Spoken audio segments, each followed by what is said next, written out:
Everybody, this is Shelby, and this little critter here in front of me is Josie. And the goal with Josie is I wanted to build another Liberty horse, another trick pony, and Josie just kind of fit the bill. And she's not going to be the easiest trick training horse, I don't think. She's got some natural abilities, and those that know her know what I'm talking about. And she's got a nice little spice about her. Uh, this makes some things easy and some things hard. She's cute as a button, and this is pretty much the first session that I've really started applying Liberty to her and my style of training. I put her in a round pen, and obviously we let her roll. And to me, the first thing that I want in my Liberty horse is I want them to want to be with me. I want to be able to draw them into me. So what we're going to do is we're going to work on some canter transitions, some trot and some walk just a little bit, and really keep her kind of focused on one side or the other, on her left side or her right side, and then just canter transition and let her trot, canter transition, let her trot. And you see she likes the canter quite a bit. She runs around pretty well. And what I'm going to do is I'm going to start offering her to stop, and then I'm going to see if she'll just voluntarily come in, or at least give me the beginnings of that, facing up, taking a few steps, just stopping, like right there. See, I stopped. I wanted her to come in, and she kind of tossed her head around. She said, nah, I'm not ready yet. And that's fine. We'll just use it as a reason to change directions. There, we'll take that. And with her, you got to be kind of quick, because she's zipping around here pretty good.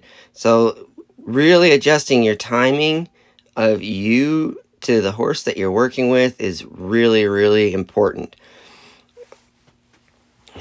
I feel that having a draw to you is probably one of the first steps of building a decent Liberty horse. And the reason being is that if she leaves, I want to be able to call her back. I want that draw. I want that recall. There, she kind of stopped. It was good. So I'm going to come in. I'm going to reward her. I'm not a big treat fan. There are situations, there are horses that are for it, that work real well for it, and there are ones that don't. I prefer not to. I believe that if your horse wants to be with you, truly wants to be with you at Liberty, in most cases, you don't need coercion of treats. And that's just my opinion. I actually have clients that use treats with their Liberty horses, and they work fantastic. But the type of horse that they have is a horse that the treats actually benefit and make things a little bit stronger. I don't know this horse quite well enough to say if helping with treats would be beneficial or not. I do know that, like, mainly use mares. I like mares for riding more than geldings. And the reason being is that they seem to work harder. And I know I'm going to catch flack for this because I know I got a lot of people that like geldings, and I have no problem with geldings. I think that one side of it, I like the understanding that when horses are in the wild, the mares run the show. They don't need anybody. They don't need the stallions. They don't need they kind of band up in their little band of mares, and the lead mare runs the show. They don't need me. So in order for me to show that I'm a good leader, especially with certain strong-willed mares, and I'm sure there are geldings out there that are that way, as well as stallions, but the thing is I'm going to stay on topic with the mares. So the thing is that if you can prove that you're a good enough leader for a mare to stay with you, 9 out of 10 mares, then you are really working hard at being a leader, because you have to be fair, you have to be consistent, you have to be a lot of things for most mares to follow you. Now, our domestic horses, they kind of lose that a little bit, but I wouldn't say all of them. There, she stopped. I don't care. She came in to me, and the reason being is that I want her to be able to stop on a circle. I want her to ground tie and wait for different things for Liberty. So this is all process in where I need her to go. So I pet her, and then she comes along with me. So I'm gonna reward her some more. I want her to know that in this pen, there's a work zone and a resting zone, and I'm not gonna chase her out of that resting zone right now, because I want her to know that the leadership role of me being the leader, that there's a space for you to be where everything is super easy, and that's just with me. It's nothing crazy fancy, nothing more than that. It's just, I'm right here. Will you come in and be with me? I want you to come here into the safe zone. You don't have to work anymore. There, she thinks about it. Yes. So I'm gonna go up and pet her. Now, the draw, I think there's several different ways to do it. This is the way I like to do it, because really, I'd rather spend a month just working on the draw in the round pen, especially with the mini horse. There's plenty of room in there. I'd rather spend a month just helping the horses want to be with me than anything else, because it gives you a sense of confidence. It's kind of like when you have a good horse that stops, you know is going to stop. It doesn't matter how fast they're going, doesn't matter what's going on in their life, their stop is there. So you really get more bold and more confident that they're going to do what you want them to do.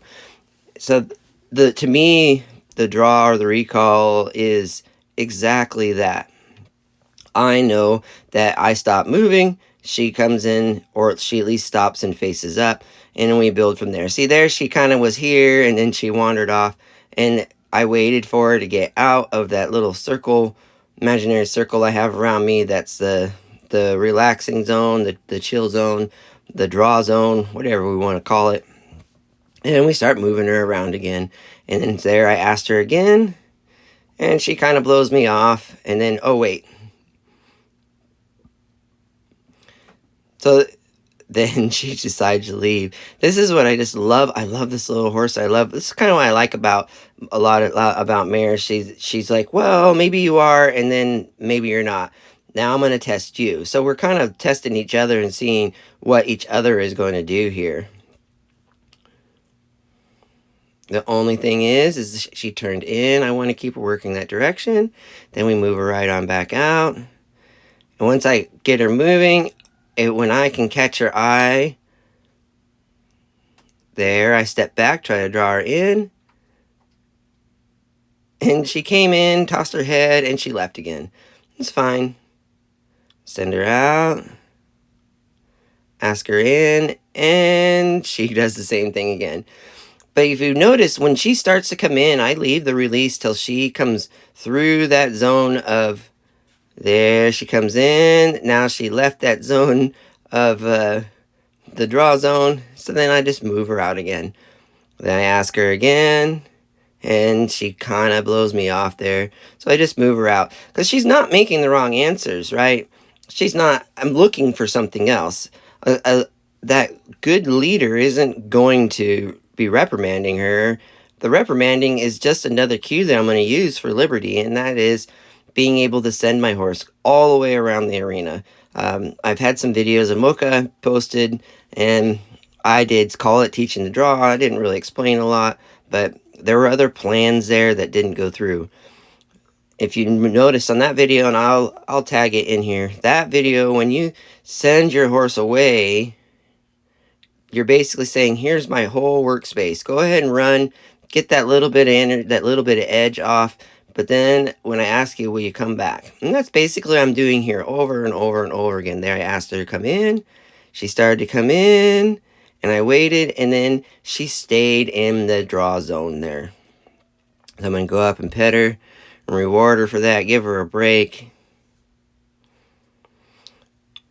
And the thing is, it's hard to get a grasp on it until you got a grasp on it. and then you realize it's super simple. So now I want to walk away and see if she stays with me. She doesn't.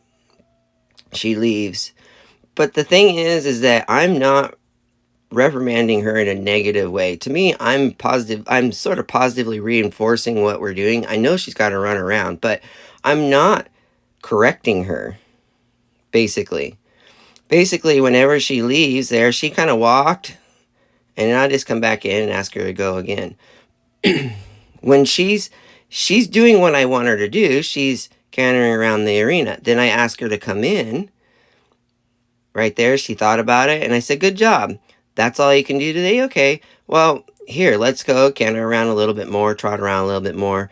Can you do more now?" And she's like, "Well, maybe not." Okay, well, you kind of hit the outside, out of the draw zone, so let's just send you around a little bit more. Can you come in now? Well, not really. So she's constantly like getting to me what I figure is positive reinforcement, which is not really like necessarily treats. It's everything she's doing is right. Like basically, even if it's wrong, it's right, because I'm not going to say, "No, don't do that." I'm going to say, "Good job. Good job on the trotting and cantering. Can you do this?" She's like, "No, but I can trot and canter." Right there, she kind of blew me off. She wanted to sniff the ground there. So it tells me that I'm kind of getting towards the end of my session with her mentally. So, but basically, what I'm saying is that everything she does is something that I'm going to need somewhere else. So we'll just work on those little pieces and not say, "Don't do that." We're going to say, "Oh, we can work on that for a minute, but I want to work on this. Can you switch gears and work on this with me?"